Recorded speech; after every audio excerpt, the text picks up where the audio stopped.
IT jobs శతకోటి problems. పూర్తి వివరాలకు చదవండి రేపటి సాక్షి హైదరాబాద్ ఎడిషన్. 75 వసంతాల రాజ్యాంగం ఆమోదించబడినటువంటి శుభ సందర్భంగా మీ అందరికీ శుభములు తెలియజేసుకుంటున్నా. రాజ్యాంగం అంటే ఒక పుస్తకం కాదు, ఒక జాతి యొక్క జీవన విధానం. ఈ యొక్క రాజ్యాంగం ఈ సమాజంలో ఉన్నటువంటి ప్రతి ఒక్క పౌరులకి సమాజ నిర్మాణానికి, సమానత్వం కోసం, స్వేచ్ఛ కోసం, వారి యొక్క హక్కుల్ని రక్షించడం కోసం ఎంత గొప్పగా ఆ యొక్క రాజ్యాంగాన్ని రాశారో అర్థమవుతుంది. నిజంగా ఈ భూమి మీద పుట్టినటువంటి ప్రతి వ్యక్తికి స్వేచ్ఛ ఉండాలి, సమానత్వం ఉండాలి. ఈరోజు ఏం జరుగుతుంది? కూటమి ప్రభుత్వం వచ్చిన తర్వాత ఎక్కడ చూసినా రాజ్యాంగ ఉల్లంఘన, వ్యక్తిగత స్వేచ్ఛకి భంగం కలగడం, వారి హక్కుల్ని కాలరాస్తూ, అక్రమ కేసులు బనాయిస్తూ, ఏ జైలు చూసినా కూడా ఒక పార్టీకి సంబంధించినటువంటి వ్యక్తులతో నింపేస్తుంటే ఇదా రాజ్యాంగాన్ని మీరు గౌరవించేది? ఇదా మీకున్నటువంటి చిత్తశుద్ధి?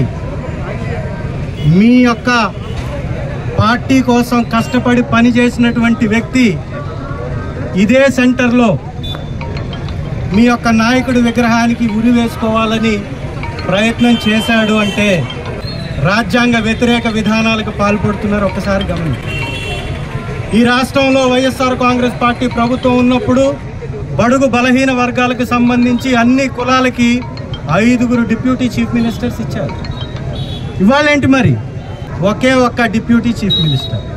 అంటే ఈ రాజ్యాంగం కొందరి కోసమే, అందరి కోసం కాదు అనే విధంగా, ఈ రాజ్యాంగం కొన్ని మతాల కోసమే, అందరి కోసం కాదు అనే విధంగా కులాలని, మతాలని రెచ్చగొట్టి, చిచ్చుపెట్టి ఆ మంటల్లో చలి కాసుకుంటున్నటువంటి విధానం ఏదైతే ఉందో ఇది చాలా తీవ్రమైన ఆక్షేపణీయ సంఘటనలుగా మనం అందరం కూడా గుర్తుంచుకోవాలి.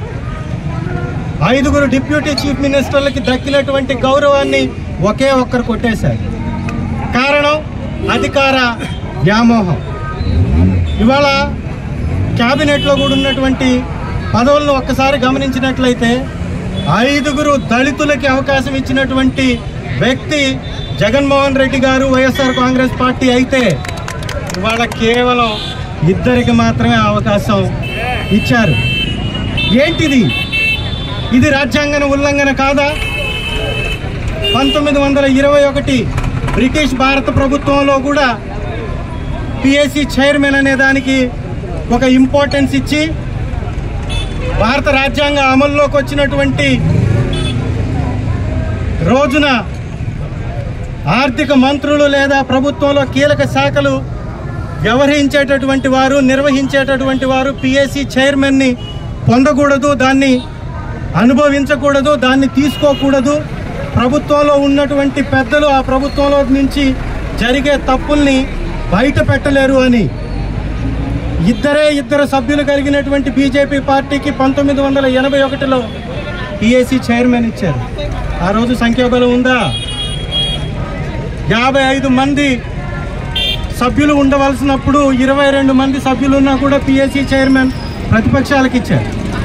52 మంది సభ్యులు ఉండాల్సినటువంటి పార్లమెంట్లో 44 మంది సభ్యులు ఉన్నటువంటి స్వతంత్ర పార్టీకి సంబంధించినటువంటి వ్యక్తికి పిఎస్సి చైర్మన్ ఇచ్చారు. పిఎస్సి చైర్మన్ నిరవధికగా ఈ భారతదేశాన్ని ప్రభుత్వం పాలిస్తున్నటువంటి ప్రభుత్వంలో నుంచి ఎవరికి ఇవ్వకుండా ప్రతిపక్షంలో ఉన్నటువంటి వ్యక్తులకి ప్రతిపక్ష హోదా లేకపోయినా కూడా పిఎస్సి చైర్మన్ ఇస్తుంటే ఇవాళ మీరెందుకు పిఎస్సి చైర్మన్ ఇవ్వకుండా ఎగ్గొట్టారు? ఎందుకంటే వ్యవస్థల్లో దోచుకుంటున్నటువంటి దోపిడీని బయట పెట్టకుండా చేయడానికి, వ్యవస్థల్ని నిర్వీర్యం చేస్తున్నటువంటి వారిని ప్రశ్నించకుండా చేయడానికి, అధికార పక్షంలోని వ్యక్తికే పిఎస్సి చైర్మన్ ఇస్తున్నారు అంటే ప్రజా పద్ధతులని నిర్వహించాల్సినటువంటి బాధ్యత నుంచి ప్రజల్ని దూరం చేస్తున్నారు. పిఎస్సి అంటే పబ్లిక్ అకౌంట్స్ అని, దాని పేరులోనే పబ్లిక్ ఉంది. పబ్లిక్ వైపున, ప్రజల వైపున